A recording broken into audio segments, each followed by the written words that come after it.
ಹೊಡಿಬೇಕು ಹೆಲ್ಮೆಟ್ ಹಾಕೋಲ್ಲ.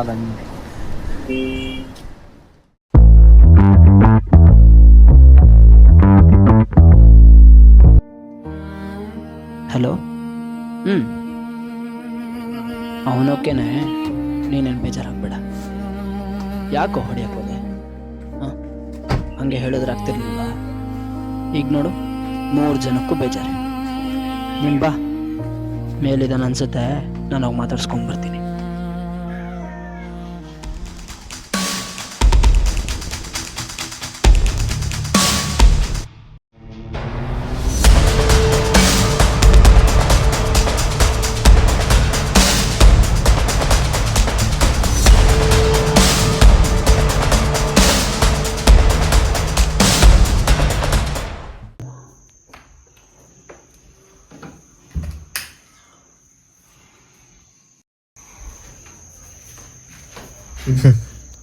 ಒಂದೊಂದು ಸಲ ನಮ್ಮ ಸೋಂಬೇರಿತನನೇ ನಮಗೆ ಪಾಠ ಹೇಳ್ಕೊಡುತ್ತೆ.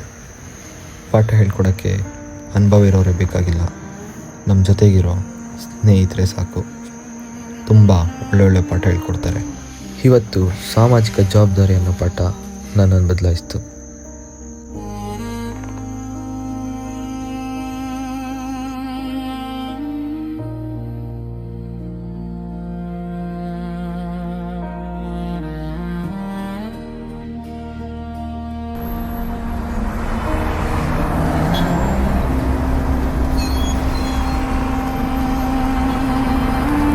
ಹೊಡಿಬೇಕು ಹೆಲ್ಮೆಟ್ ಹಾಕೋಲ್ಲ.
ಸಮಾಜದಲ್ಲಿ ತಿಳಿದೇನೋ ಸುಮಾರು ತಪ್ಪುಗಳನ್ನು ಮಾಡ್ತೀವಿ.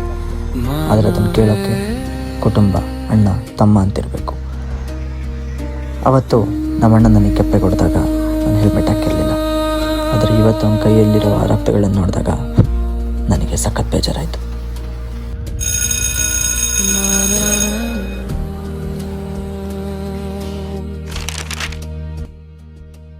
ನಾವು ಸಮಾಜದಲ್ಲಿ ಬದುಕುತ್ತಿದ್ದೇವೆ ಎಂದರೆ ನಮ್ಮ ಮೇಲೆ ಹಲವಾರು ಕರ್ತವ್ಯಗಳಿವೆ. ಅವುಗಳನ್ನು ನಾವು ಹೇಗೆ ಪಾಲಿಸುತ್ತೇವೆ ಎಂಬುದು ನಮ್ಮ ವ್ಯಕ್ತಿತ್ವವನ್ನು ತೋರಿಸುತ್ತದೆ. ಸ್ವಚ್ಛವಾಗಿಟ್ಟುಕೊಳ್ಳುವುದು ಮತ್ತು ಭವಿಷ್ಯ ಪೀಳಿಗೆಗೆ ಸಂರಕ್ಷಿಸುವುದೇ ಪರಿಸರ ಸಂರಕ್ಷಣೆ. ವೃದ್ಧರು, ಅಂಧರು, ಬಡವರಿಗೆ ಸಹಾಯ ಮಾಡುವುದು ನಮ್ಮ ಕರ್ತವ್ಯ. ಅಂತೆಯೇ ನಮ್ಮ ಸುತ್ತಮುತ್ತಲಿನ ಪ್ರದೇಶವನ್ನು ಸ್ವಚ್ಛವಾಗಿ ಇಟ್ಟುಕೊಳ್ಳುವುದು ಕೂಡ ನಮ್ಮ ಜವಾಬ್ದಾರಿಯಾಗಿರುತ್ತದೆ. ನಿಯಮಗಳನ್ನು ರೂಪಿಸಿರುವುದು ನಮ್ಮ ಪ್ರಾಣ ರಕ್ಷಣೆಗಾಗಿ. ಆ ನಿಯಮಗಳನ್ನು ಪಾಲಿಸುವುದು, ಆ ನಿಯಮದ ಅರಿವನ್ನು ಮೂಡಿಸುವುದು ಕೂಡ ನಮ್ಮ ಮೂಲ ಜವಾಬ್ದಾರಿಯಾಗಿರುತ್ತದೆ. ಇದರಿಂದ ಪ್ರತಿಯೊಬ್ಬರ ಪ್ರಾಣವೂ ಕೂಡ ಸಂರಕ್ಷಣೆಯಾಗುತ್ತದೆ ಹಾಗೂ ಕುಟುಂಬದಲ್ಲಿ ಸಂತೋಷವಾಗಿರಲು ಸಹಕಾರಿಯಾಗಿರುತ್ತದೆ. ಸಮಾಜ ಸೇವೆ ಆ ದೇವರ ಸೇವೆ. ಹಾಗಾಗಿ ಪ್ರತಿಯೊಬ್ಬ ಯುವಕನು ಅಥವಾ ಯುವತಿಯು ಸಮಾಜ ಸೇವೆಯಲ್ಲಿ ಭಾಗವಹಿಸಿ ಹಾಗೂ ಸಮಾಜವನ್ನು ವೃದ್ಧಿಗೊಳಿಸುವುದು ನಮ್ಮ ಕರ್ತವ್ಯ, ಜವಾಬ್ದಾರಿ. ಅಂತೆಯೇ ನಮ್ಮ ಮನಸ್ಸಾಕ್ಷಿಗೆ ಒಂದು ಒಳಿತನ್ನು ನೀಡುವ ಒಂದು ಕರ್ತವ್ಯವಾಗಿರುತ್ತದೆ. ಹಾಗಾಗಿ ಪ್ರತಿಯೊಬ್ಬ ಯುವತಿ ಯುವಕ ಸಮಾಜ ಸೇವೆಯಲ್ಲಿ ಭಾಗವಹಿಸಬೇಕಾಗಿ ನಾನು ಕೇಳಿಕೊಳ್ಳುತ್ತೇನೆ. ನಾವು ಪ್ರತಿಯೊಬ್ಬರು ನಮ್ಮ ಸಾಮಾಜಿಕ ಜವಾಬ್ದಾರಿಯನ್ನು ಅರಿತುಕೊಂಡು ಜೀವಿಸಿದರೆ ನಮ್ಮ ಸಮಾಜ ಎಷ್ಟೋ ಉತ್ತಮವಾಗುತ್ತದೆ. ಈ ಸಮಾಜವನ್ನು ಉತ್ತಮಗೊಳಿಸಲು ನಾವು ಪ್ರತಿಯೊಬ್ಬರು ಶ್ರಮಿಸೋಣ ಎಂದು ಹೇಳುತ್ತಾ, ನನ್ನ 2 ಸಾಲುಗಳನ್ನು ಹೇಳುತ್ತಾ ಅರಿವನ್ನು ಮೂಡಿಸುತ್ತಾ ನನ್ನ ಮಾತನ್ನು ಮುಗಿಸುತ್ತೇನೆ. ಧನ್ಯವಾದಗಳು.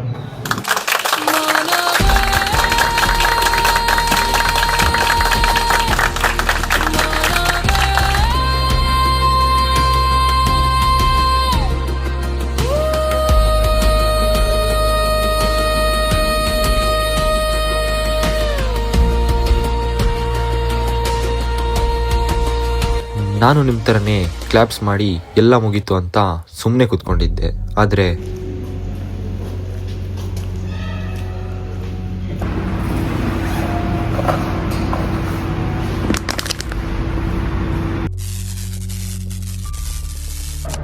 ನನಗೂ ಇದೆಲ್ಲ ಅರ್ಥ ಆಗ್ತಿರ್ಲಿಲ್ಲ, ಆದರೆ ಹೀಗೆ ಅರ್ಥ ಆಗ್ತಿದೆ. Is the lady musician.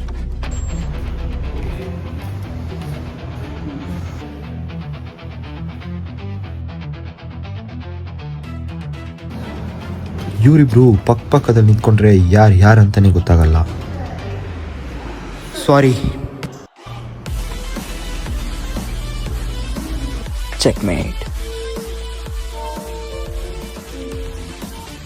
ನಮ್ಮ ಸೋಂಬೇರಿತನನ ನಮ್ಮ ಸ್ವಾರ್ಥಕ್ಕೋಸ್ಕರ ಯೂಸ್ ಮಾಡ್ಕೊಳ್ತೀವಿ. ಆದರೆ ಅಲ್ಲೊಬ್ಬ ಬಂದು ಅದನ್ನು ತಪ್ಪು ಅಂತ ಹೇಳೋ ತನಕ ಯಾರಿಗೂ ಅರ್ಥ ಆಗಲ್ಲ. ಇವತ್ತಾಗಿದ್ದು ನನ್ನನ್ನು ಬದಲಾಯಿಸ್ತು, ಇನ್ಮೇಲಾಗೋದನ್ನ ನಾವು ಬದಲಾಯಿಸೋಣ. ಜೈ ಹಿಂದ್.